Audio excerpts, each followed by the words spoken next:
جمبري الغلابة اتحداكي لو دقتي استحالة تشتري بولتي ومكاريلي تاني رغم غلو الأسعار. تغدي عيلتك كلها ب15 جنيه، وكمان هتوفري في سعر الأسعار. هنعمل جمبري الغلابة ونسي الجمبري الجامبو، ويلا بقى نسمي الله ونقول اللهم صل وسلم وبارك على سيدنا مولانا محمد وعلى آله وأصحابه أجمعين.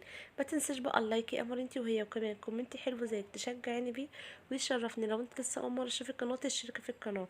هنا بقى اللهم صل على النبي. معايا كيلو من البسارية، طبعا غسلته كويس او شطفته من الميه بتاعه الزفاره. وهنا بقى هبتدي نشيل الرسام مع بعض. هو الموضوع سهل جدا، مجرد ما بتشد الراس كده بتطلع بالمصارين. كمان تنظيفه سهل جدا، يعني انتوا شايفين اول ما شلت الراس بتطلع بالمصارين زي ما انتوا ما شايفين كده. هو الموضوع سهل وبسيط، ولا لسه بقى هنجيب السكينه ونقشر، ولا حتى الموضوع هياخد مننا اصلا اي صعوبه نيه. في ناس بتعمله بالدماغ، بس انا ما بحبش الموضوع ده خالص. اهم حاجه لازم اشيل الدماغ بالمصارين.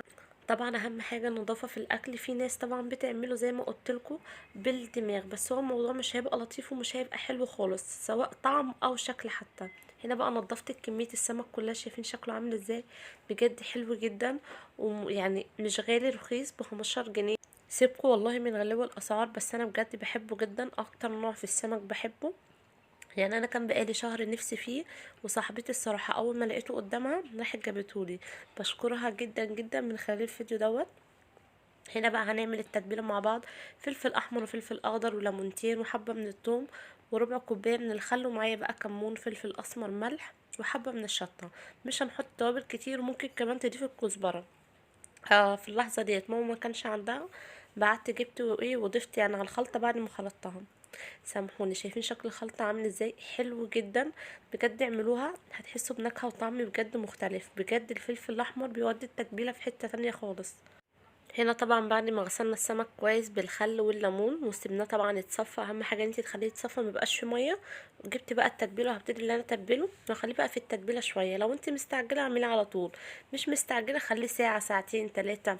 كل ما تخلي الحاجه في التتبيله تبقى حلوه جدا. لغايه بقى لما تتبل السمك. عايزاكم بقى في الكومنتات تدعولي، وعايزاكم تشاهدوا لي الفيديو ده لاكبر عدد من المشاهده، وعايزاكم كمان تكتبوا لي كومنتات حلوه. وبشكركم جدا جدا على الفيديو اللي فات، بجد كان التفاعل بتاعه حلو جدا. اتمنى الفيديوهات كلها تبقى كده. وبشكركم بجد بجد من قلبي على كل حد دعالي في الكومنتات.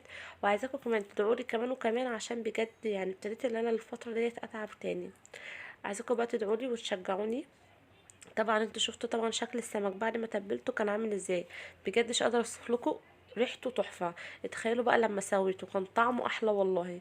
بجد يعني انا بتعامل معاكم من قلبي.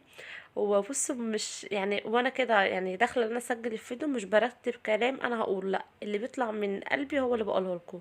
هنا بقى جبت دي، حطيت حبه كزبره على حبه فلفل اسمر على ملح على اللهم صل على النبي كمون. طبعا لو عندك كركم ممكن تحطي، بس انا الصراحه يعني السمك بتاعي ما كانش محتاج كركم. بجد كان لونه حلو جدا وطعم. طبعا في ناس بتضيف نشا، انا عن نفسي بضيف نشا على دي لما بيكون السمك كبير بولتي او مكاريل او حتى مكرونه. بس هو السمك ده صغير مش هيحتاج نشا اصلا. هنا بقى بحط حبه حبه بس، وانا بعملهم في دي بفرفرهم. يعني ما تخلوش له اللي هو يبقى لازق في بعض او معجن. يعني حاولي على قد ما تقدري تطلعي الواحده بوحدتها، عشان لما تيجي تحمريها يبقى شكله زي الجمبري. طبعا احنا سميناه جمبري الغلابه. هنا بقى اللهم صل على النبي حطيت طاستين على النار عشان اللي احنا ننجز الموضوع يعني وكده.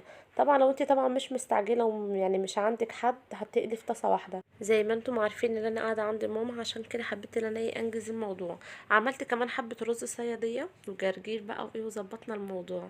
ما اكله بقى كامله متكمله. هنا بقى ابتديت ان انا اقلي السمك. بصوا بقى وانا بحط ما حطيتش كتير، يعني ما تكموش فوق بعض، حطي حبه حبه عشان بصي شايفين شكله عامل ازاي الواحده بوحدتها، ما فيش حتى 2 لازقين في بعض.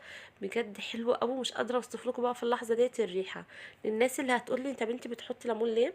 لما بتحطي نص ليمونه او ليمونه في الزيت بجد بتضيع ريحه الزفاره خالص، والزيت ذات نفسه ما بقاش مزفر. هنا بقى شايفين شكله عامل ازاي؟ حلو جدا والله والله، الكاميرا ظالمه اللون. لازم انت تجربيه وتحكمي بنفسك، وترجعي طبعا في الكومنتات تقولي لي ايه رايك، عجبتك الوصفه بتاعتي ولا لا. هنا بقى طلعت بقيه السمك وهحط بقى غيره، وهتغمضه بقى هتفتحه عشان نشوف الجمال والطعم. طبعا بالنسبة لأي يوتيوبر أحسن لحظة وهي بتدوق، يعني انسي بقى لحظة التعب، ممكن تاخدي في الفيديو ساعتين تلاتة عشان طبعا بتصوري، غير طبعا لما بتكونش بتصوري. أحسن لحظة طبعا وانتي بتدوقي. شايفين شكل السمك عامل ازاي؟ والله تحفة بجد بجد، يستاهل. مش هقولكوا ايه، ألف لايك. عشمان انا. شايفين شكله عامل ازاي؟ حلو قوي قوي ومقرمش وفي نفس الوقت من جوه طري. انا هنا بقى كنت عماله ادوق وعماله اغيظهم. هقرب لكم حبه.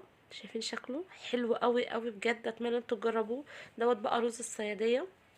ما بحبش اعمله غامق قوي، يعني منه ولا يبقى غامق ولا منه فاتح، يعني يبقى وسط.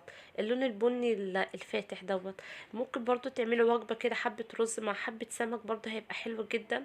مع بقى سلطة او طحينة. انا الصراحة عملت جرجير عشان ماليش في السلطة قوي، يعني فين وفين لما باكلها. شايفين شكل الوجبة عامل ازاي؟ حلوة قوي قوي.